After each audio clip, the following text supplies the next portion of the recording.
So there are different types of video setups that I want to go through, and the basic ones that I kind of created these buckets for include vlog style, talking head / demonstration, documentary, narrative, and creative. So first we have the vlog style. So vlog typically could mean anything because it started out as video blog, but what it's transformed to is this style of video production where you are filming yourself at a close range. So you are carrying around a camera and you are just going about your daily business and you are filming it.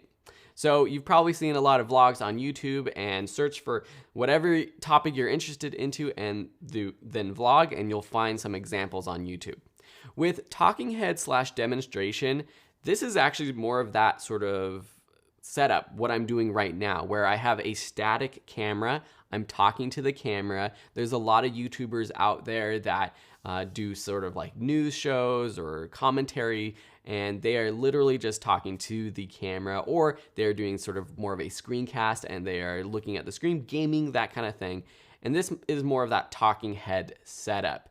I also include this sort of demonstration style because it's very similar, and that could be where you're doing sort of like a cooking show or something like that, where you are showing something. Cooking, it could be sewing, something creative, arts and crafts. That's a demonstration, and it's a similar setup. And we're gonna be going through all the equipment you need for these setups in just a second. Next, you have documentary. This is where you are going out, you are filming something. This is journalistic, and maybe it's just you as a one-man team, and you have your setup and you're going out, or it's multiple people, but this is where you're capturing the world. It's not capturing yourself. And then lastly, we have narrative / what I'll call creative, which is a bucket of lots of things, such as just creative sort of experimental films, or it could be something like a music video. And this is really more of a higher production value where you are coming up with a story. This is just like a high budget Hollywood film. This is on a smaller scale. You have potentially a team. You could be filming it by yourself, but again, it's a different style of setup than like vlogging, for example. So what are the equipment? What's kind of the basic equipment you need for each of these setups? With the vlog setup, it's super simple. At the very basic, it could just be a smartphone or a camera that records yourself facing you. And even if it's the internal microphone, that's fine, but it's just a camera and you're holding it. If you want to increase the quality of your vlog, you're getting something like an onboard microphone that plugs into your camera, but it's just right on the camera. It's not external. It's not someone carrying around a boom mic, or it could technically be a lavalier mic that clips onto your shirt or something like that.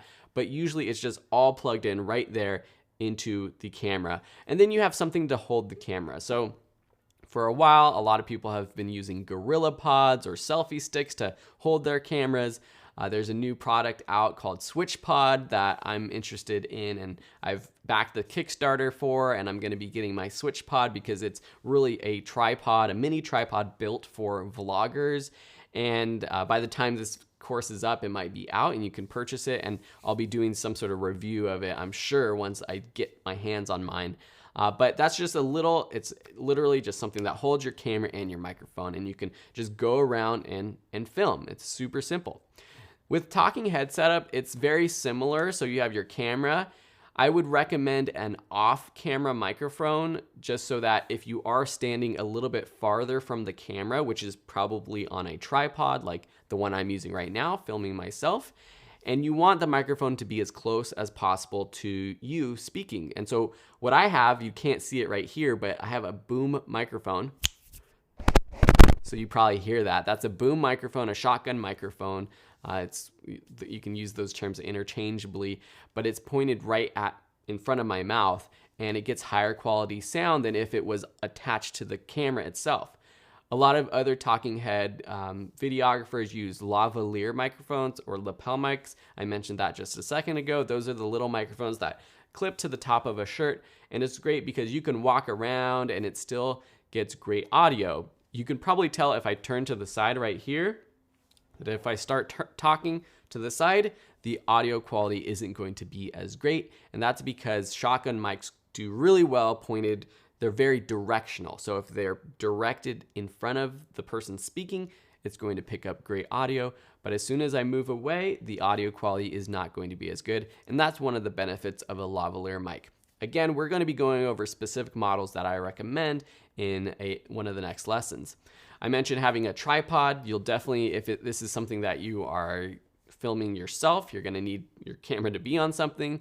And then lights. So I'm using a lighting setup, a basic 2-light setup right now. You can be using the classic 3-point lighting setup. These are all things we're going to be covering in the future. But really, if you're going to be doing this a lot, it's a good idea to eventually invest in a lighting kit that you can have set up to make your video creation as efficient as possible. Now I'm just going to go through these last couple really quickly because I'm not sure how many of you are doing this style of video, but with a documentary setup, it's a camera or maybe multiple cameras. Even if you're filming yourself, you could be shooting an interview with multiple angles or with multiple filmmakers. You have your on-camera microphone that is attached to your mic that is capturing sort of just the ambient audio that you're getting and just the natural sound of wherever you're filming. You know, you're filming a basketball game and you're hearing the sneakers on the court and the bounce of the ball and the clank of the hoop. Those are things that it's great to capture with a microphone that's attached to your camera. You might also have an off-board microphone. This would be similar to the talking head style, a shotgun mic or a lav mic if you're doing interviews and capturing sort of someone talking and you need that better quality. You can do this with an onboard microphone, but if you're farther than just a couple feet away from the person, I recommend an off-board microphone.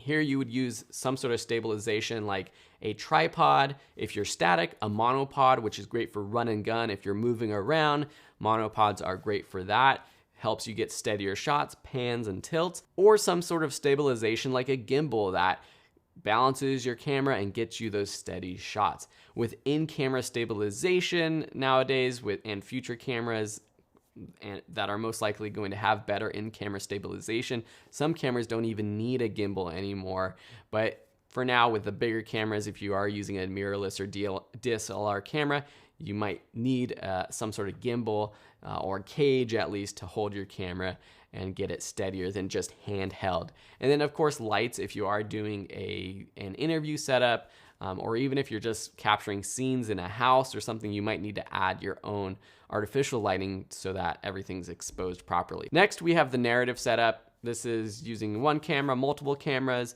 Typically, this is an off-camera microphone, like a boom microphone, so you can hear your talent.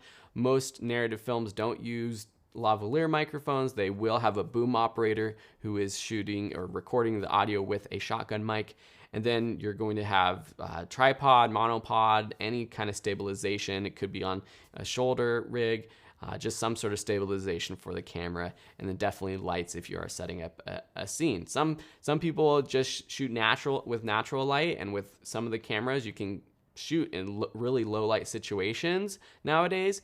But still, it's a good idea to practice using lights and to have a lighting kit to help share your story and to create a mood with lighting even. All right, so these are all the different setups that I've created, or the buckets of setups. So the first thing you want to do is think about what setup are you going to use. Now, sometimes you can have the same equipment that is available and works for multiple setups. You might be doing vlog style, but then also documentary style, and that's perfectly fine. But for your main type of setup, that's the basic equipment that you're going to need. Now in the next lessons, we're going to get what you've all been waiting for, and we're going to dive into specific recommendations for all the gear that you need to be a YouTuber. See you then.